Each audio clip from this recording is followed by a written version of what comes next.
Okay.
Be careful.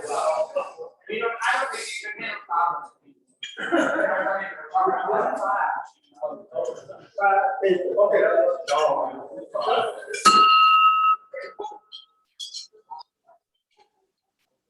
Good afternoon, Cary Rotary Club.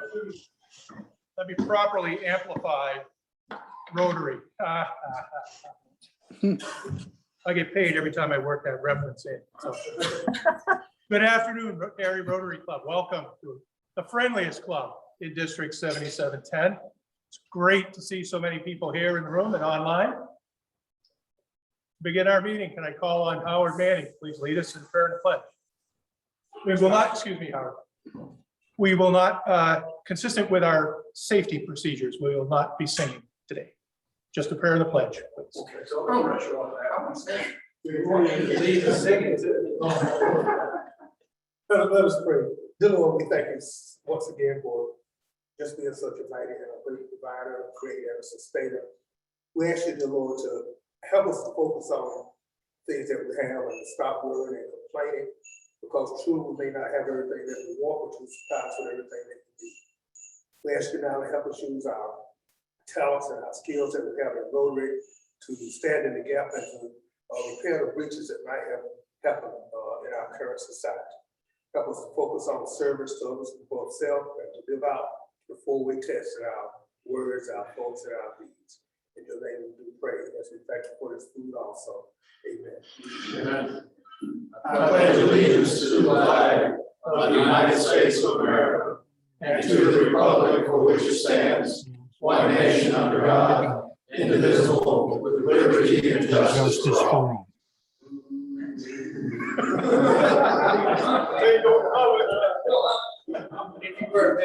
For those of you online, there's an undercurrent of humming God Bless America going on in a very droplet safe kind of an approach.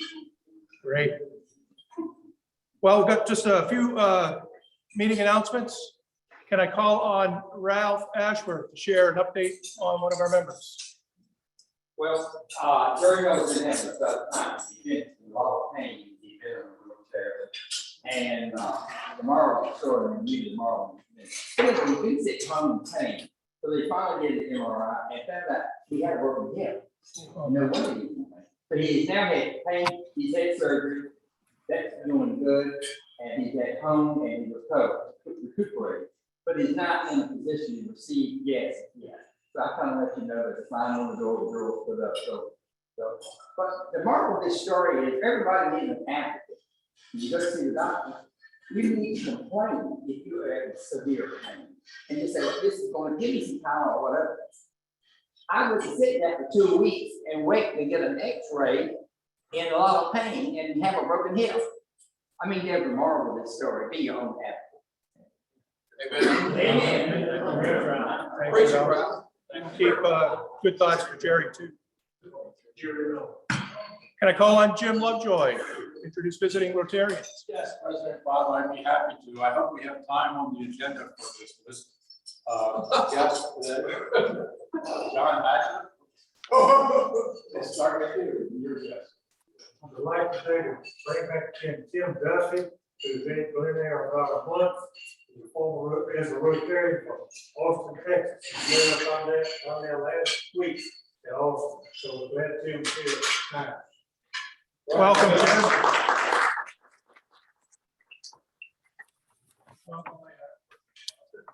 Thank you, Jim. And Tim, welcome. Always great to see somebody back for a second time. You better watch out. You're going to be joining before long. It'll be great to have you.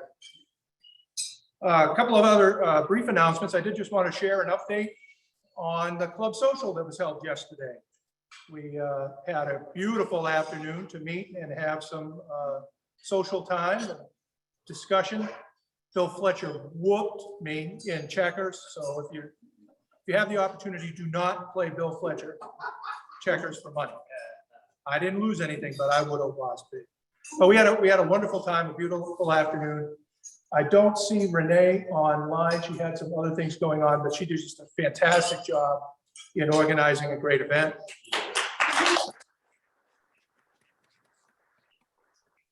We had something on the order of 20 Rotarians and guests come and join us. So from that standpoint, it was a great success. It was part of our kickoff for Operation Lost Sheep. We did not quite do as well as we thought there, but we gave it a try. We had 20 Rotarians who are very engaged with the club come and have a social. We didn't quite have as much luck bringing folks back, but we'll keep at it. And I do appreciate those of you that volunteered to be in touch with some of those folks we haven't seen for a while, and just to do what we can in order to stay connected. So I'm interested in any creative ideas people have about staying in touch with our friends that we don't see. Also, we're coming down to the end of our toy collection campaign in September for Peace Fellow Roy Hillel Shaw and his work as an intern in the Raleigh Psychiatric Practice. So I'll be transferring to him on Friday the donations that we've collected. Thank you to those of you that have been generous enough to make a contribution. We will be transferring that over to him at the end of this week, which gives us the chance to kick off an October campaign. So on your tables, you'll see that there's information on collections for Afghan refugees. So thank you to Camille for bringing this to our attention. The Apex Downtown, I'm sorry, Fuquay Downtown Club is involved in this initiative as well. We have committed to focusing on bedding, sheets, and pillowcases, as well as cookware, pots and pans, to focus our contributions. So those of you that have some either gently used or new items that fit that bill, we'll be collecting those through the month of October and getting them distributed to the people who are really coming to the ground with really nothing but what they can carry with them. So thank you again, Camille. I should highlight that registration is open for the district conference, May 13th to 15th in Winston-Salem. The reason why I want to highlight that is that for first-time attendees, there's a reduced rate of $99 registration. For all those of you that have been active, you get to pay more because you already know the value of that. $159 is the early bird pricing there. So go online or see me if you want some more information about that. And then finally, I've been contacted by Marie Safello of the town of Cary about a project where they're seeking some volunteers. They do a tree giveaway every year. So on Saturday, October 23rd, they're looking to help for people to help with logistics and loading trees into citizens that come to pick them up.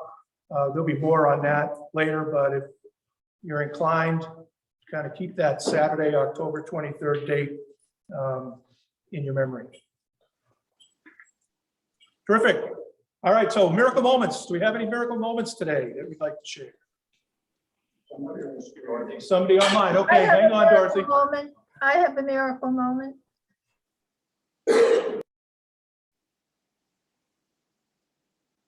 I have a miracle moment. Ready. Okay.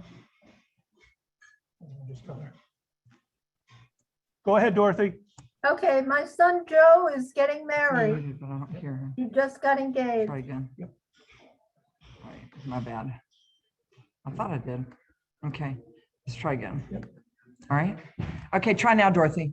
Okay, I just want to announce that my son Joe is getting married. He just got engaged.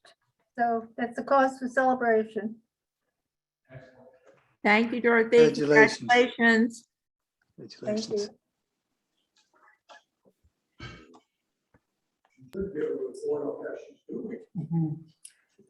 That's fantastic news, Dorothy. And there are those here that are curious about your recovery, and she mentioned online there a bit earlier that she was doing very well and was happy to be with us. So I don't mean to speak for you, Dorothy, but it's so wonderful to see your smiling face. Glad your recovery. So I'm happy to be back. Yes, sir, Bill. This morning, I had the pleasure of attending the ribbon cutting for a school, a new school down in Freeway called South Lakes Elementary. It actually opened last year during the pandemic with a portion of the population in the building and the rest at home and virtual. The unique thing about this school is, among other things, they built community even though they were not together. And the theme of the ribbon cutting that was postponed until children were actually in the building, the school was fully engaged. Today, the theme was welcome home. And the mascot of this school are the sea turtles.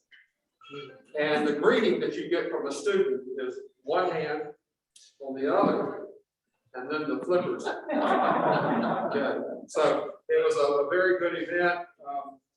And I was proud to be part of the groundbreaking there many years ago. So the other thing is they wholeheartedly, full-throatedly did the Pledge of Allegiance as part of their program. They do it every day. When I first got on the school board in 1993, that was becoming an event that did not happen. And so I appreciate the board's commitment to that foundational concept of pledge matters. So, that's what you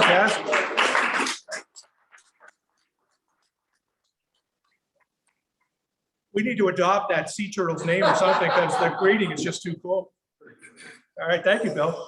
Thank you. Any other miracle moments? All right, well then let's get on with our program today. I'm really pleased to be able to introduce a good friend, but also someone who is interested in our community in much the same way that we are, just as invested in our community as we are. Karen Heiser is a citizen volunteer for All In North Carolina, which is a nonpartisan group that's committed to providing education and access to citizens throughout the redistricting process. And I'll brag on her here a little bit. She has been involved in many citizen discussion groups where the purpose of the meeting was to help draw some suggested lines to provide to the legislature. So I know that any meeting of more than 3 people leads to disagreement. So I congratulate and thank you, Karen, for your willingness to spend that time. We don't have the time or really the opportunity to give that input at this level. But what Karen's agreed to do is come and share with us what's happened to date, what has been the result of some of those citizen input sessions, and where is the redistricting process going to go from here. So please join me in welcoming Karen Heiser.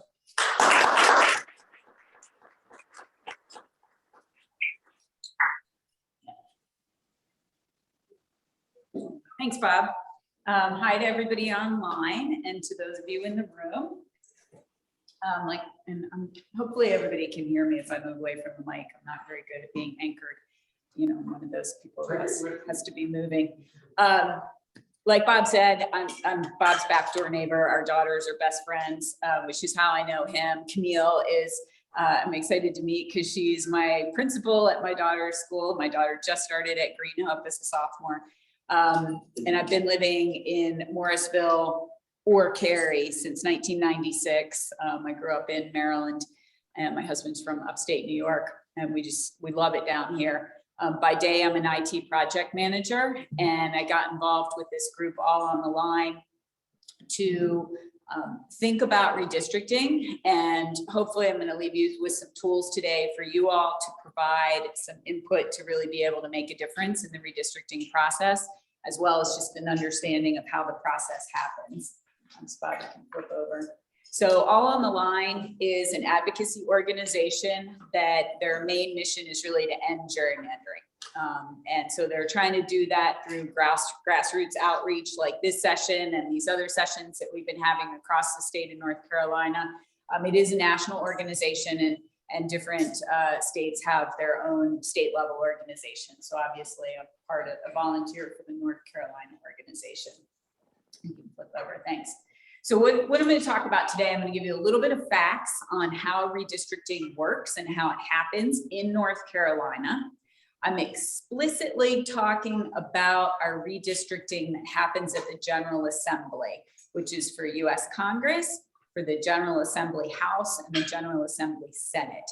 There are separate processes for municipalities. Somebody mentioned school board districts, that kind of stuff. And I will profess I am completely ignorant. I shouldn't be, but I am totally ignorant about how that happens. I don't know how Morrisville sets its boundaries for districts or how Cary does it. So that's a separate conversation with a separate person.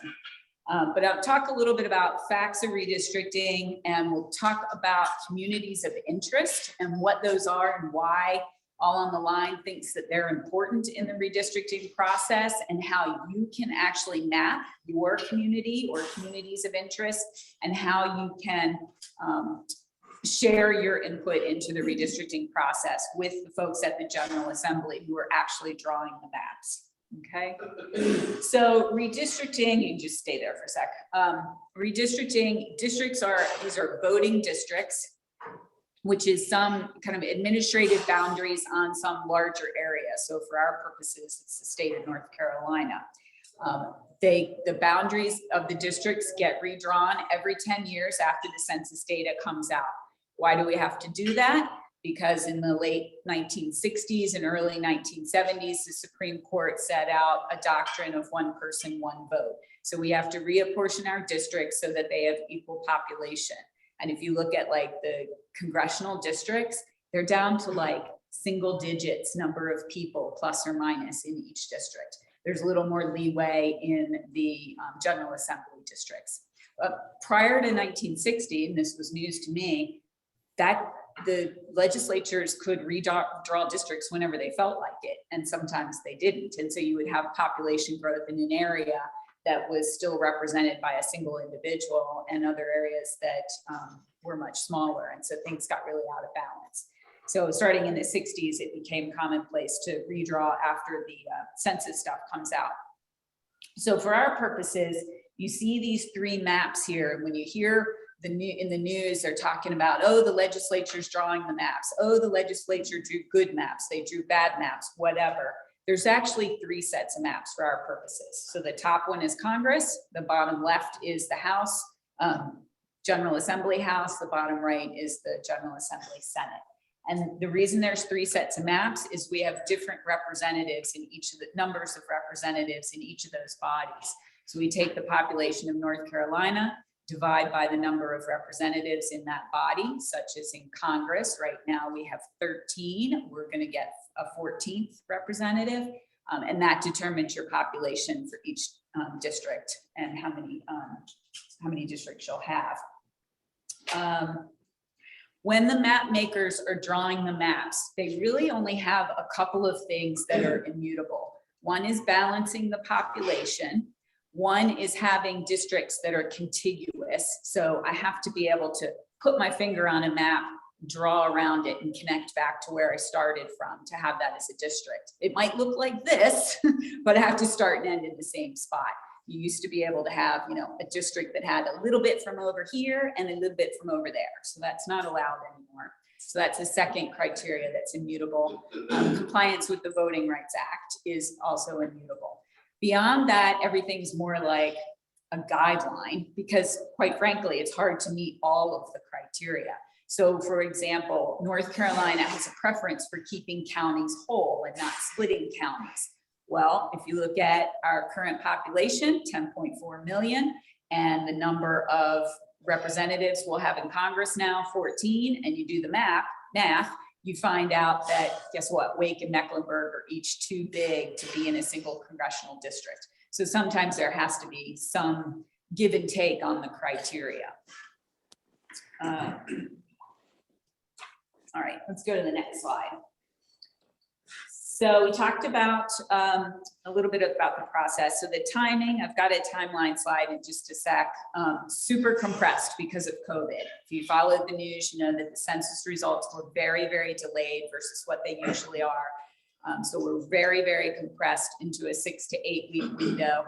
In contrast, when they did the map drawing in 2010, they took about 6 months.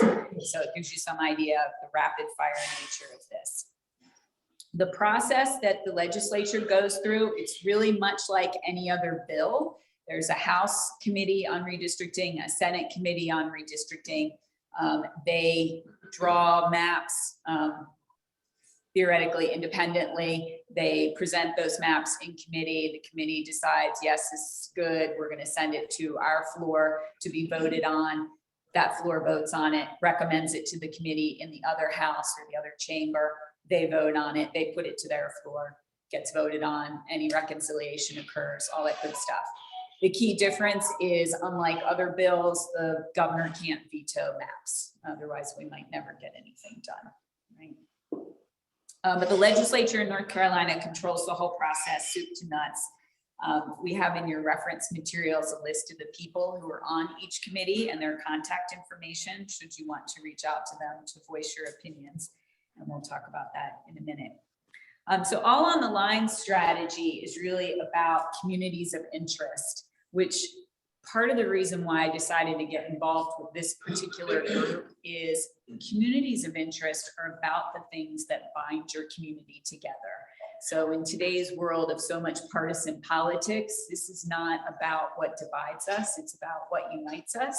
It's about keeping our communities intact so that we can get things done as a group. And so that was really important to me, and we'll talk a bit more about what they are and how you can draw yours. So the tactics all on the line is using, not surprisingly, public comments at public hearings. There's only 3 left. We'll tell you what those are. Letters to the editor, and then direct contacts from people like you. And we'll give you some resources for that stuff. Any questions so far about how the process works? We talk a little bit about the timing. Okay, so you can see the census data came out in August. So the process has really started happening. They've been having a series of about, I forget whether there were 12 or 15 public hearings across the state, which is not very many when you consider we have 100 counties. Also not very many when you consider in 2010, they held something on the order of 60 hearings. So it's been hard for people to travel to those. There's been a lot of people who've driven, an hour or more to get to their nearest hearing. The last hearing before the draft maps are released is September 30th, so really soon. And there's a public portal where you can also post comments, including a link to your community of interest map. We're not sure when that's going to close. It may close on the 30th when the last hearing happens. They may keep it open as a mechanism to collect comments after the draft maps are released. We're not really sure. They being the committees has been silent on that. But there's a link to that portal in your in the materials that are on the table for those of you who are in the room, and then Bob's going to send that stuff out. We don't know if they're going to have a public hearing or hearings after the draft maps are released, which is unfortunate to think that they might not hold any. There was initial discussion of holding one in Raleigh. So we're all lucky that it'd be relatively easy for us to go. Don't know what that says about the rest of the state. I guess they're not important to us, is what it's kind of what it says to me. And we don't know, there's nothing definitive that they will hold that single hearing. So it could be that they decide to hold nothing. And they're well within their boundaries to hold nothing. There's absolutely nothing in any of the legislation that says they have to hold any public hearings or take any public input on the maps. So important to try and make your voice heard. The reason this is all a relatively compressed time frame, if you jump forward to December, roughly the middle of December is the filing deadline for candidates for the primaries. So because the boundaries are changing, if I'm a candidate for any of those 3 chambers and I want to run, I kind of know what district I'm filing in to run. So we have to finalize the maps in time for that to happen. So we believe the maps have to be finalized, and by meaning voted on by both chambers and enacted into law by roughly the middle of November. So super fast timing. All right, so if we flip forward, let's talk about a community of interest. So as I was saying, it is about what binds you together. So it's a geographically defined area. So you can sit down with the state of North Carolina map and you can outline it on the map as a contiguous area. It might be big, it might be small, right? But what's important is it's bound together by some common set of interests or needs or grievances or values or, environmental concerns, economic concerns, whatever.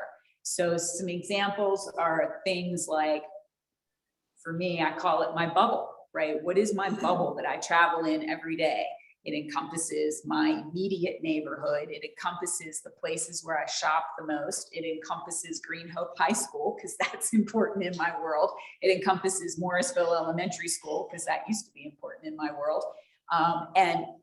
So I kind of like have always sort of known in my head that that's my bubble, that's my community. And now I've outlined it on a map explicitly. And so it's important to me to keep that community together, because there are things that are always going to be common needs and common interests in that community, right? So if we think about like some other examples, think about out on the coast, they care a lot about hurricane preparedness and hurricane response. They care a lot about what development and tourism comes to the coast, because it's probably a double-edged sword. If you live there, on the one hand, it's a good thing because it's bringing dollars into your area. On the other hand, it's got to be managed carefully because of the environmental impacts, because of the impacts on the businesses and the roads and the schools and so on. So if we start carving up those communities, it's hard for them to get anything done. So again, it's about the things that really bind you together. And what you can do is, well, I'll show you in a minute, a tool called Representable, which is free to use. It's super easy. You can go out and actually draw your community of interest. And it's a very personal, individual, kind of hyper local focused thing for each person. My bubble, my map is probably slightly different than what Bob's is. And he might have multiple maps, right? Because his kids go to Ravenscroft, he goes to church in Raleigh. So he might actually have some community areas around those things that are different from his community where he lives. And that's perfectly okay. You might have a second home in another part of the state. And so you might have a second community over there. So you can draw those maps and you can submit them as part of your comments on the portal or at a public session to the legislature saying, keep my community intact. We need to be able to get stuff done, and we can only get stuff done if we're a critical mass of people that come together. So let's go over. So this example, so this is a municipal example. So when you're doing your community of interest map, you don't have to worry about municipal boundaries. Obviously, the map makers know where they are, right?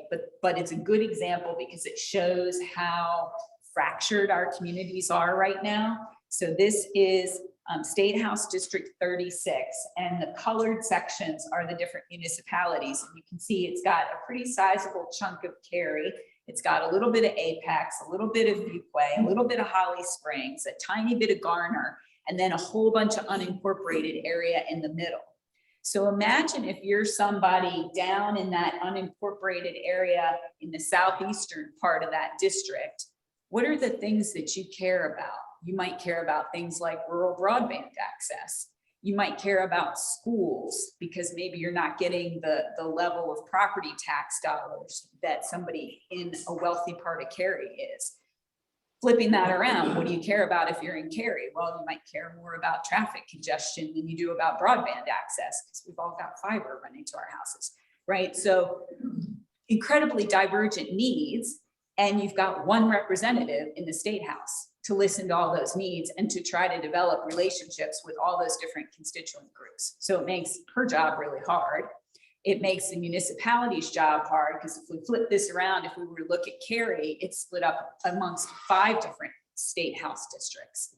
So when Cary wants to come together as a community to get something done, they've got a lobby, and they actually pay for lobbyists, 5 different representatives. Now, if you can convince 3 of them to do something, that could be a good thing. So there is somewhat of an upside, but it makes the job a lot harder to really get things done.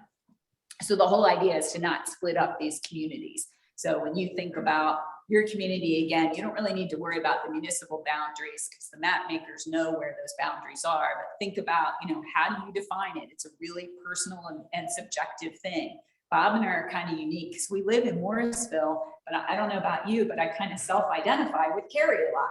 And look where Bob is here as president of the Cary Rotary Club. I was just giving him a hard time about not being president of the Morrisville Rotary Club, right? So my bubble crosses lines. My kid goes to school in Cary, but I live in Morrisville. I work in Morrisville. So questions? Questions from anybody online?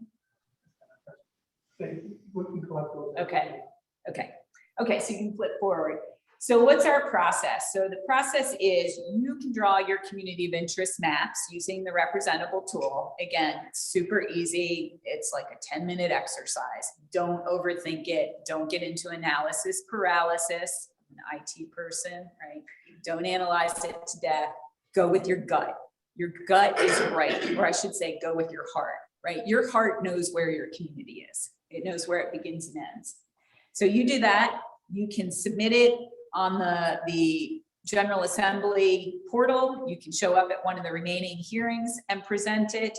And then when you put it into the representable tool, it goes into a library that the people at All on the Line, North Carolina will monitor. So as the draft maps are coming out, we believe that they will be drawn in public like they were a few years ago and live streamed.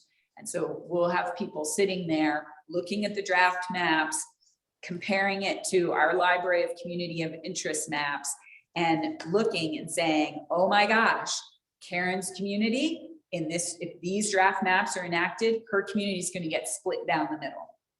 Let me call Karen and reach out to her and give her an opportunity to take action. And so then it comes back on us as individual constituents to do something about it and to advocate for our communities by hopefully showing up at the public hearing after the draft maps are issued, if there is one, or going back on the portal, hopefully, if the portal is still open.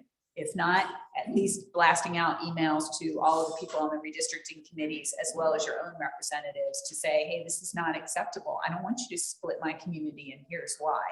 You've got to take that advocacy step, right? Because you're going to be able to represent your own interests much better than anybody else can. So let's talk, you can flip over, let's talk a little bit about public testimony. So this whole strategy, the way that this came into being, they didn't just like pull this out of thin air. There's actually been some research done that looked at what is the most effective way to make an impact on the actual maps themselves. And it's by giving what we're calling geographic mappable input. Put the boundary here, don't put it over there. And here's why. So you got to give them very explicit instructions, literally, like I want the boundary down Cary Parkway, to tell them where to draw the boundary or where not to draw the boundary and why that's important to you and why it's important to the people in your community. So it's that mappable input. If you go on the portal or you show up at the hearing, you can make heartfelt pleas for how we need fair and balanced maps, and we need an independent committee to do the maps, and so on and so forth. And I hate to tell you, but it's not going to make a difference right now.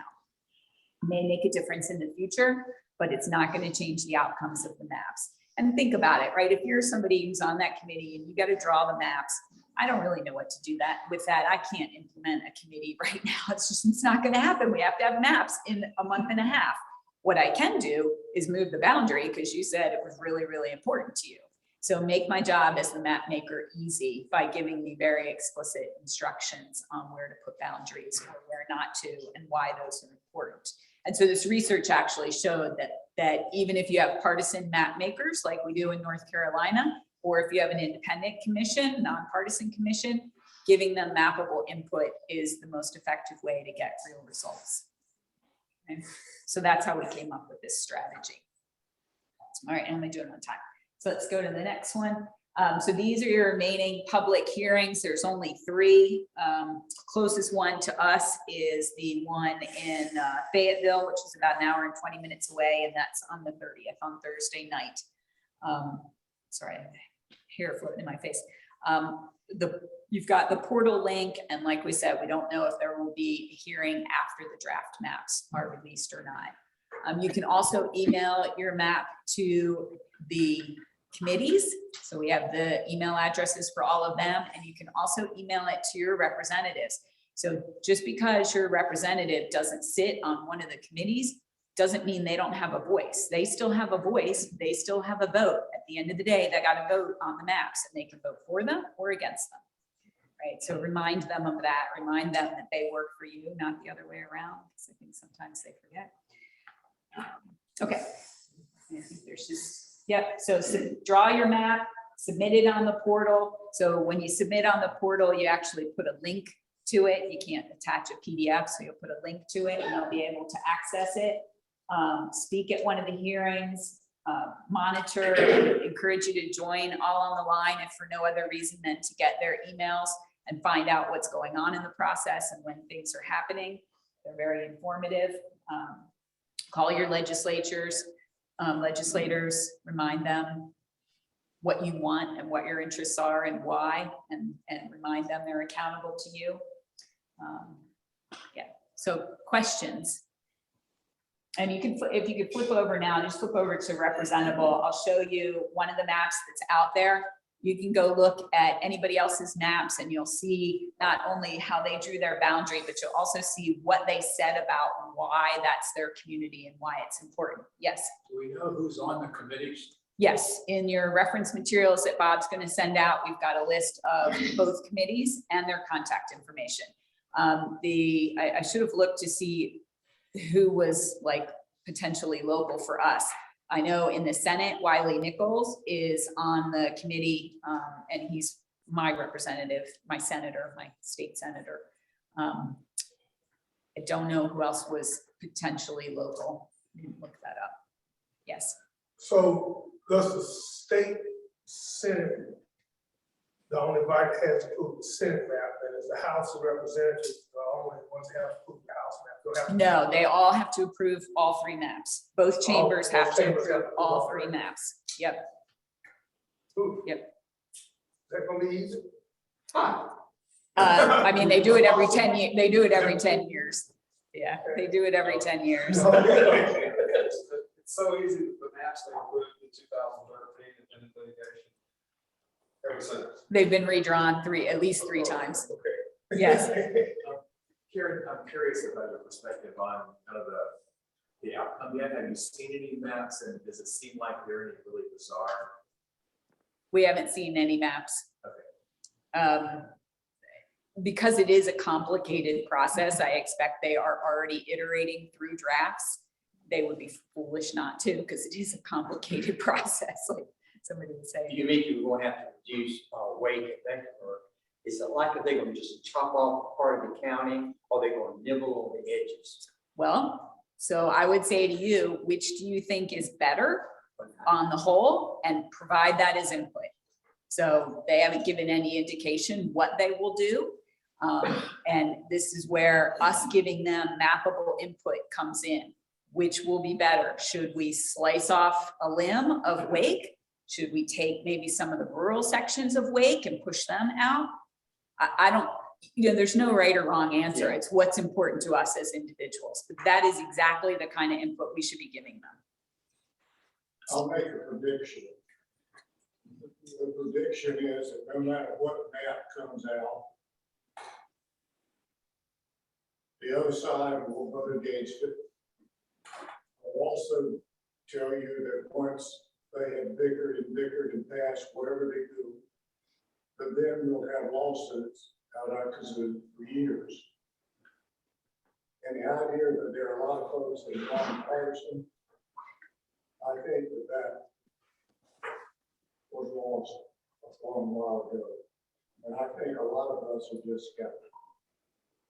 Yeah, it's a hard exercise. But don't we need a lot of common sense in this process? Just common sense. I want those. Right, and so that's the community, right? It's common sense about what's your community. Yeah. Right, and protect, and that's what I like about this, the sense of community. It's not partisan, and so look, if you look me up, I'm registered independent. You can go look up all on the line. They're very left-leaning. They're more left-leaning than me, and that's saying something, right? But I look at my neighbors who are Republicans that, to the best of my memory, they've never had a Republican to represent them because we don't have competitive districts. So I don't care which side you're on right now, at some point, it's gonna be bad for you if we don't have balanced maps and competitive districts. North Carolina as a whole, if you look at our statewide voting patterns, we're split pretty evenly, and yet we're not represented evenly, right? And so at some point that becomes a bad thing for our communities. Do you think that this process, based on the complexity to it, should have been started a little earlier than trying to put it into a small box and get it on that? Well, they didn't really have a choice because they have to wait for the census data. They gotta wait for the census. Yeah, so everybody's, all the states, all 50 states are hamstrung by that. And all 50 states are going through this exact same process right now. One more question? It would seem to me you could take all the census data where you know the numbers and where they are and let a computer say, give me 14 equal districts. You can. The question is who wrote the algorithm, right? And what factors went into the algorithm? And does just, letting the computer pick an equal number of people, is that what's best for that group of people? And so it's both an art and a science, and they have the science, right? The map makers, they have all the algorithms and everything. So that part, it's there. We have to help them with the art, the subjective part of it. All right. Sure. Thank you so much. Very much. Thank you. You're a great audience. Excellent questions. Very interesting presentation. I'm happy to stick around for a few minutes if anybody has questions they want to ask. Yeah, I did it for you. Oh, thank you. Thank you. Drawings of Love Fantastic. This is great because I just ran into the station.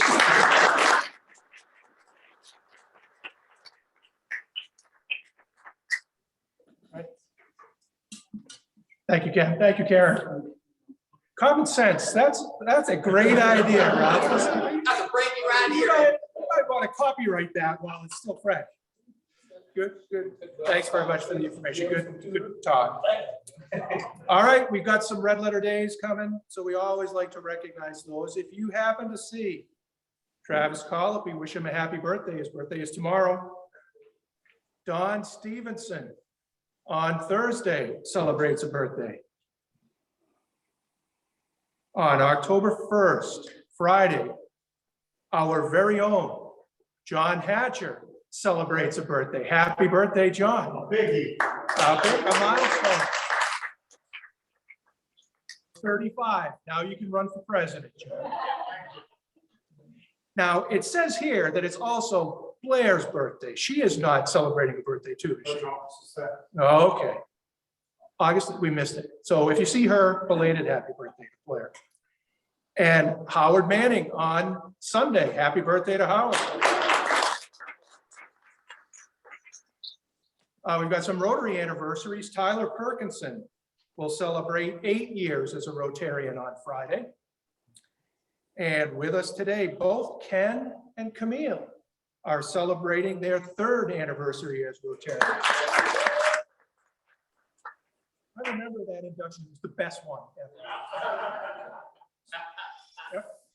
And there's one other special day that I need to make sure I mention.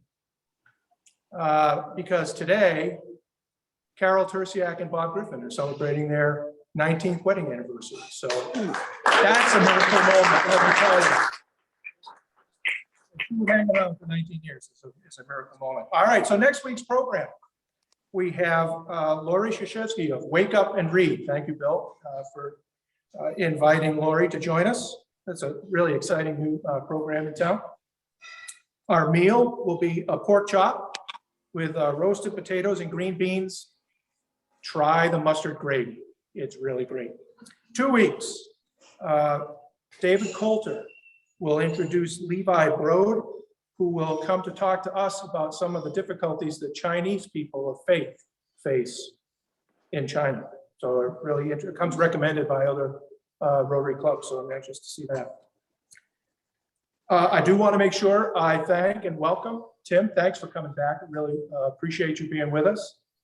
Karen, your presentation and presence and being a great neighbor. Thank you very much. Appreciate that. I want to thank those of you that helped with the meeting assignments today. Howard, Jim, Ken. I appreciate your contributions. We've got a fairly small group that is kind of repetitively involved in all of these. So I'm just going to push and encourage all of us to take a look. Don't make Camille come and get you, because she has got that from her high school disciplinarian. She's got that grab you by the back of the collar thing. But I do thank everyone that's contributed, and I'd love it if we could get more people involved throughout our meeting. A reminder, we've got our Polio Plus Challenge that we'll be conducting through. It's only 3 more weeks until World Polio Day on October 24th. Each a Rotarian, $10 a month for under the automatic plan. When we get 10, the club will donate $1,000 to Polio Plus in addition. So we've got 3 so far. Keep on going. Thanks for those that have signed up. So with that, can I ask Rod Brooks to lead us out on the 4-way test? Certainly, the 4-way test of the things we think, say, or do is true. It is fair to all concerned. Will the goodwill of